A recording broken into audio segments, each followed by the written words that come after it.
Hello everyone. So very good morning all of you and welcome to the platform of Unacademy and welcome to session of the Camcar Engineering for Mechanics Lukewarm Water series. ठीक है, तो chemical technology का Luke water series का आज है lecture number 6 और हम जो डिस्कशन अभी तक कर रहे थे वहां पर हमारे ये चीजें क्लियर हो चुकी हैं कि जो बेसिक फंडामेंटल्स पेट्रोलियम के होते हैं वो हम रिकॉल कर चुके थे. Now we are going to discuss further. So let's start our topic. So good morning everyone and myself Sumit Prajapati, faculty of Chemical Engineering in the Unacademy platform and having more than 5+ year teaching experience in the field of GATE and having more than 10+ year teaching experience in the field of Chemical Engineering. So Chemical Technology, Mechanical Operation for Mechanics and IPC subject बेटा मैं आपके cover करता हूँ, ठीक है ना, in the plus platform and as well as in the YouTube also. ठीक है, तो अगर आप प्लस की तरफ बेटा मूव करना चाहो डेफिनेटली आप मूव कर सकते हो मेरे कोड एसकेपी 100 के साथ. यहाँ पर एक परफेक्ट गाइडेंस और परफेक्ट कॉम्बिनेशन के साथ हम लोग मूव कर सकते हैं. ठीक है, दूसरा ये है कि ओवरऑल पूरे का पूरा गाइडेंस आपको मेरे थ्रू मिलता रहेगा if you apply the SKP 100. तो अगर आप प्लस की तरफ मूव करना चाहते हो डेफिनेटली आप मूव कर सकते हैं. ठीक है, और दूसरा आज हम जो डिस्कशन बेटा करने वाले हैं, आज का डिस्कशन हमारा थोड़ा सा बहुत इंपॉर्टेंट है क्योंकि ये वो सेक्शन है जहां से गेट 2021, 2019, 2020 मतलब हम लोग बोल सकते हैं कि रिसेंटली जितने भी ईयर्स में आपका पेपर हुआ है गेट का वहां पर हर ईयर में इस पर्टिकुलरली सेक्शन से क्वेश्चन आए ही आए. ठीक है, तो ये सेक्शन है पेट्रोलियम रिफाइनिंग का, जहां आपका कोर पार्ट जहां से आपको पेट्रोलियम का जो फ्यूल्स हैं, ठीक है ना, जो फ्रैक्शंस हैं वो निकलना स्टार्ट होते हैं. ठीक है, तो अपने पास पूरा का पूरा पेट्रोलियम रिफाइनिंग का जो पार्ट है वो आपका दो पार्ट में डिवाइड किया गया है. जैसे कि मैं आपको हमेशा बताता हूं, first one is the separation and another one is the conversion. Separation का मतलब क्या है कि जहां पर आपके पास में मिक्सचर है उस मिक्सचर से वैल्यूएबल चीजों को क्या करना, सेपरेट करना. तो पहला काम हमारे पास ये होता है और सेपरेट करने के बाद क्या करना है, उनको किसी दूसरे फॉर्म में किसी दूसरे स्ट्रक्चर में उनको कन्वर्ट करना, ये आपका पार्ट अलग होता है. तो सेपरेशन के अंदर भी अपने पास में एक सिंगल यूनिट आती है जिसका नाम होता है crude distillation unit. That is basically the combination of atmospheric distillation unit and the vacuum distillation unit. तो एटमॉस्फेरिक डिस्टिलेशन यूनिट का पर्पस वहां पर आपका जब फ्यूल क्रूड ऑयल जब पहुंचता है तो अपने को अच्छे से पता है क्रूड ऑयल की पहले डिसल्टिंग की जाती है. डिसल्टिंग में प्री हीटिंग करने के बाद आपका एंट्री करता है क्रूड ऑयल कहां पर, आपका एटमॉस्फेरिक डिस्टिलेशन यूनिट के अंदर, जिसमें आपका ऑपरेटिंग प्रेशर आपका ऑलमोस्ट एटमॉस्फेरिक प्रेशर के इक्वल होता है. और यहाँ पर जब आपका पहुंचता है तो फ्रैक्शनेशन होने के बाद आपके जो मेजर कट्स निकलते हैं वो निकलते हैं गैसेस. दूसरा आपका निकलता है unstabilised naphtha, stabilised naphtha, light gas oil और हैवी गैस ऑयल. ये फ्रैक्शंस आपके निकलते हैं. इन फ्रैक्शंस को ही हम क्या करते हैं, फर्दर ट्रीटमेंट के लिए लेकर के जाते हैं. तो यहाँ पर जो आपका अनस्टेबलाइज्ड नेफ्था होता है उसको नॉर्मली हम लोग क्या करते हैं, उस नेफ्था को ही हम लोग यूज करते हैं अपना पेट्रोकेमिकल इंडस्ट्रीज के अंदर. और जो आपका दूसरा नेफ्था होता है दैट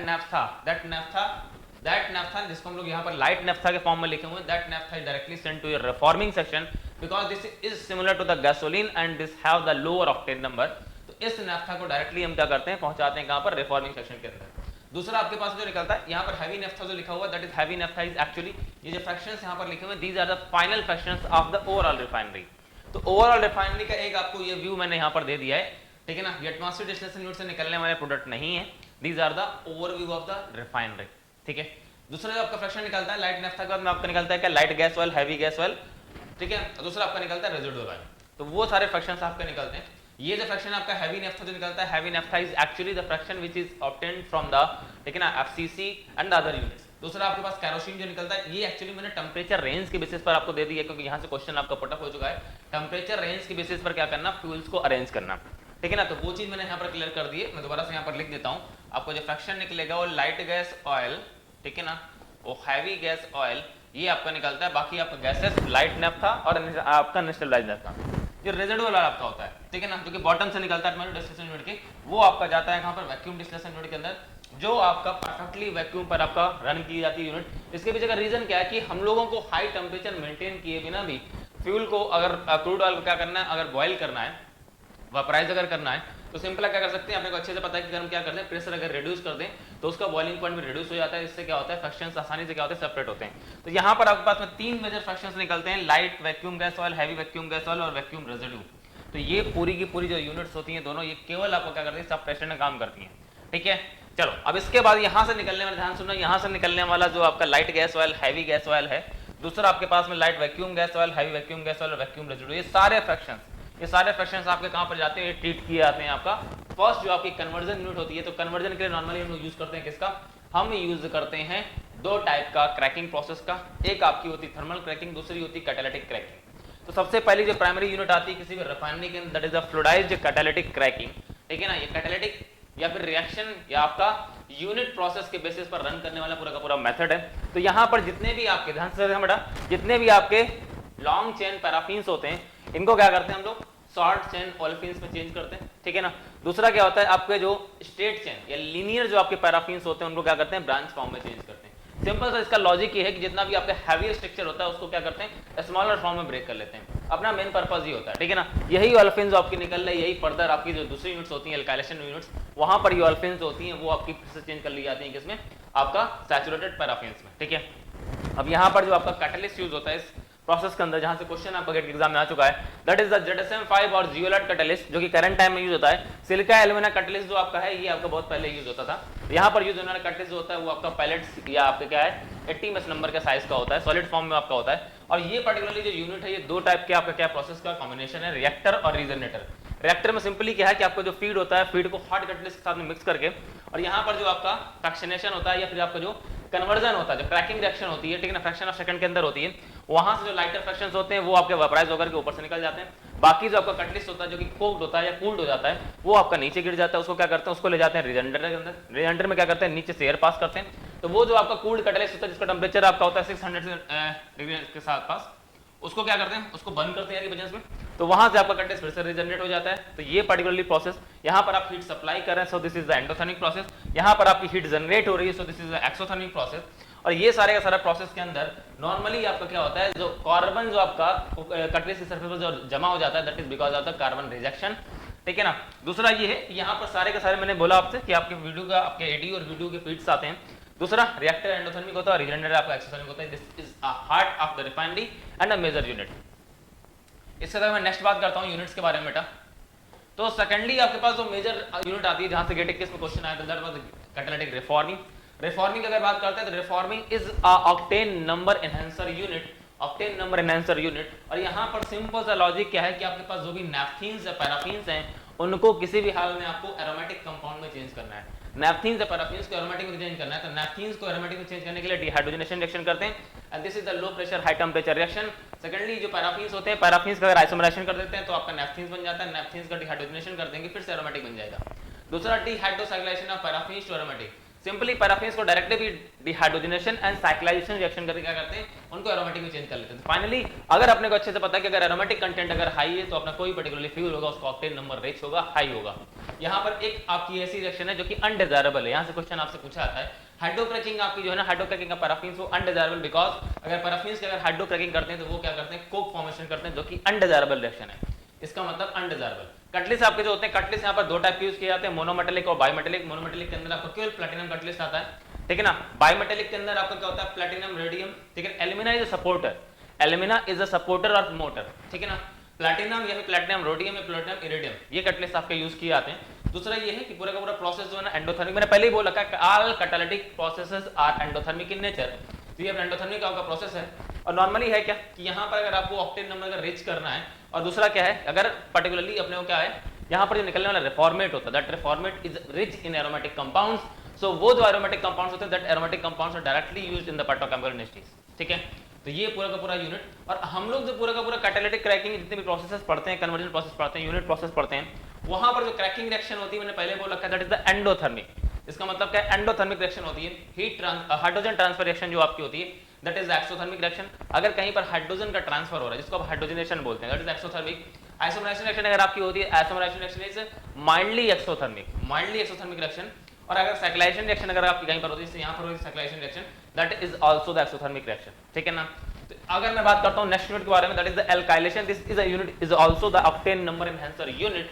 और यहाँ पर सिंपली आपके पास में जो आइसोपैराफिन्स होते हैं, आइसोपैराफिन्स वो आपके ओलेफिन्स के साथ में रिएक्ट करके क्या करते हैं, वो आपके हायर ऑक्टेन नंबर के कंपाउंड्स को जनरेट करते हैं, like C8 compound, and this will have the paraffinic and isomeric nature, ठीक है।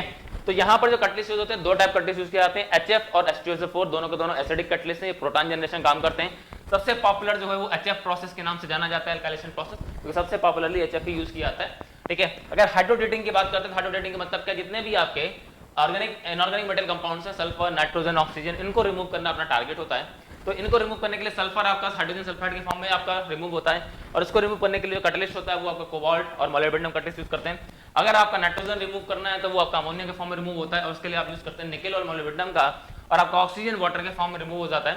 पूरी की पूरी रिएक्शन जो हाइड्रोडेटिंग की होती है, एक्सोथर्मिक रिएक्शन, ठीक है। अब बात करते हैं हाइड्रोक्रैकिंग के बारे में। हाइड्रोक्रैकिंग, हाइड्रोजनेशन एंड क्रैकिंग, दो रिएक्शन यहाँ पर पैरेलली होती हैं आपकी। तो यहाँ पर जो आपका फीड स्टॉक आता है वो जितना भी आपका इसके आगे की यूनिट होती है विस ब्रेकिंग और कोकिंग, वहां का जो डिस्टिलेट होता है वो यहाँ पर लाया जाता है। तो साइकिल ऑयल और कोकर डिस्टिलेट, कोकिंग जो प्रोसेस होती है वहां से डिस्टिलेट टॉप प्रोडक्ट निकलता है वो यहाँ पर फीड आता है। क्रैकिंग के लिए नॉर्मली हम लोग क्या करते हैं, जो क्रैकिंग प्रोसेस होती है हैवियर हाइड्रोकार्बन्स को ब्रेक करना, वहां पर सिलिका और एल्यूमिना को कटलिस्ट यूज करते हैं। जब हाइड्रोजनेशन रिएक्शन आपकी होती है वहां पर पैलेडियम, मॉलिब्डेनम सल्फाइड और टंगस्टन सल्फाइड कटलिस्ट का हम लोग यूज करते हैं, ठीक है ना। और ये पूरा का पूरा प्रोसेस जो है this is a high temperature and high pressure process, because यहाँ पर आपके हैवियर हाइड्रोकार्बन्स को ब्रेक करने के लिए एनर्जी ज्यादा चाहिए होती है। सो temperature will be high and the pressure will be also high. High pressure पर ही आपकी क्या होती है, हाइड्रोजन जो होती है वो इंजेक्ट की जाती है उस रिएक्टर के अंदर, जिसकी प्रेजेंस में आपकी हाइड्रोजनेशन एंड क्रैकिंग रिएक्शंस होने वाली है। अब बात करते हैं विस ब्रेकिंग। तो visbreaking is almost a viscosity reduction unit, viscosity को रिड्यूस करता है। अगर विस्कोसिटी आपकी रिड्यूस होगी तो ऑब्वियसली आपका जो पोर पॉइंट है that will be also reduce because the pour point will in the minus.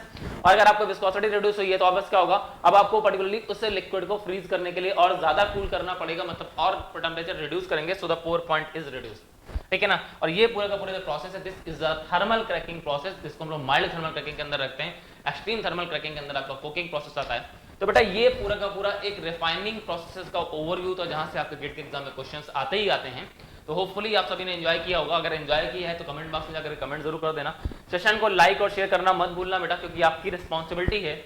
और अगर मैं आपकी बात करता हूं कि अगर आपको इस पर्टिकुलरली सेशन के अंदर कोई भी कंटेंट इनअप्रोप्रिएट लगा तो डेफिनेटली आप रिपोर्ट कर सकते हैं, ठीक है। और दूसरा, आपका जो न्यू बैच स्टार्ट हुआ था 21 जुलाई से, जिसके अंदर सॉल्यूशन थर्मो भी स्टार्ट किया गया था, तो उसके लिए सिंपली आप फॉलो कर सकते हैं। अगर आपको प्लस ज्वाइन करना चाहते हो, एक बेहतरीन फॉर्म में गाइडेंस चाहते हो, क्योंकि आपका गेट का पूरा डेट अनाउंस हो चुका है, सब कुछ सिलेबस अनाउंस हो चुका है, तो अब आपके पास एक परफेक्ट टाइम है, लेकिन अभी भी अपने प्रिपरेशन को आप बूस्ट कर सकते हैं by applying my code SKP100 आप अप्लाई करके और सीधे प्लस की तरफ मूव कर सकते हैं बेधड़क। दूसरा ये है कि अगर आप प्लस की तरफ बेटा मूव करते हैं तो यहाँ पर आपको प्रॉपर सारी के सारी लाइव क्लासेस मिलती है परफेक्ट मैनेज फॉर्म में बेहतरीन कंटेंट के साथ में। दूसरा, अगर आपने लाइव क्लास मिस कर दी है तो आपको क्रैश कोर्स के थ्रू भी आपको लाइव करने का मौका मिलता है। दूसरा, आपको क्विजेज मिलेंगे, तो क्विजेज आपके जो वीकली क्विज होते हैं वहां से आप खुद को रिकॉल कर सकते हो, खुद को एनालाइज कर सकते हो।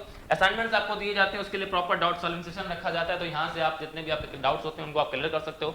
दूसरा, अभी हिंदी लैंग्वेज में आपका प्लस का कोर्स अवेलेबल है। अगर आप आइकॉनिक की तरफ मूव करते हो तो आइकॉनिक में बेटा आपका क्या होता है, सारे के सारे प्लान तो आपके होते ही हैं, लेकिन यहाँ पर एक आपका एक्स्ट्रा फीचर जो कि है पर्सनल कोच और मेंटर का, ये आपका ऐड हो जाता है। वो आपका पर्टिकुलरली टॉप इंडस्ट्री का कोई भी आपका रैंकर या फिर आपका PSU का बंदा, वो आपको अगर क्या करेगा, गाइड करेगा, तो पूरा का पूरा आपके रैंक की प्लानिंग, तो आपकी स्टडी की प्लानिंग। दूसरा, आपके पास में स्टडी जो भी आपका पॉइंट वीक है उसके लिए आपके स्पेशल क्लासेस, जो भी आप टेस्ट सीरीज अटेंड करते हैं वहां जो गलतियां करते हैं उन सबकी एनालिसिस। और दूसरा, आपका PDF फॉर्म में पूरा का पूरा सारा का सारा मटेरियल आपको मिलता रहता है। तो ये सारे फीचर्स आपको मिलते हैं प्लस और आइकॉनिक के अंदर। और नॉर्मली बेटा अगर आप प्लस को ज्वाइन करना चाहते हैं तो आप मूव कर सकते हैं प्लस की तरफ। तो यहाँ पर आपके पास में 5 प्लान्स आते हैं, 5 में से कोई भी आप चूज कर सकते हैं। सबसे पॉपुलर है आपका 12 मंथ। यहाँ पर आप 29,205 पे करेंगे। अगर आप मेरा कोड लगाते हैं SKP100, सीधे आपको 10% का ऑफ मिल जाएगा और बेहतरीन तरीके से मेरे गाइडेंस में आप मूव करते रहेंगे। दूसरा, अगर आप आइकॉनिक चूज करते हैं तो यहाँ पर 3 प्लान्स आते हैं। तो यहाँ पर अगर आप मेरा कोड लगाते हैं SKP100, तो यहाँ पर आपको तो कॉस्ट पे करना पड़ेगा 12 मंथ का 45,225 रुपीज, ठीक है। आपका कैश, कार्ड या नो कॉस्ट EMI जैसा भी आप पे करना चाहते हैं पे कर सकते हैं। दूसरा, आपके पास जो कॉम्बो ऑफर है बेटा, इस कॉम्बो ऑफर को आप चूज कर सकते हैं। तो यहाँ पर आपके कैंपस प्लेसमेंट से रिलेटेड के साथ साथ गेट, ये दोनों का दोनों पैकेज आपको मिलेगा। तो verbal ability, reasoning ability, numerical ability, ये सब का आपका पूरा जो बैचेज है वो स्टार्ट हो चुके हैं। तो आप इसको चूज कर सकते हैं 35,033 रुपीज के अंदर। दूसरा, अगर मैं आपसे बात करता हूँ कि अगर ये सब आपने चूज कर लिया तो नॉर्मली क्या कर सकते हो आप, मेरे को अगर फॉलो नहीं कर रहे थे अभी तक अनअकैडमी के प्लेटफॉर्म पर, तो आप मेरे को फॉलो करना स्टार्ट कर सकते हो। यहाँ से आपके सारे के सारे जो स्पेशल क्लासेस होते हैं उनको फ्री ऑफ कॉस्ट एंजॉय कर सकते हो। जैसे कि मैंने आज एक स्पेशल क्लास रखा हुआ है आपका डाउट क्लियरिंग सेशन, आप उसको भी एंजॉय कर सकते हो बेटा, ठीक है। और दूसरा, आप अगर अपने फ्रेंड्स को रेफर करते हो तो वो लोग भी अनअकैडमी के जितने भी टॉप एजुकेटर्स हैं उनको फॉलो करके अपनी प्रिपरेशन को बूस्ट कर सकते हैं। और आज हम लोग बेटा इतना ही रखेंगे। So thank you everyone, keep sharing, ठीक है ना, and keep loving. Thank you and have a nice day.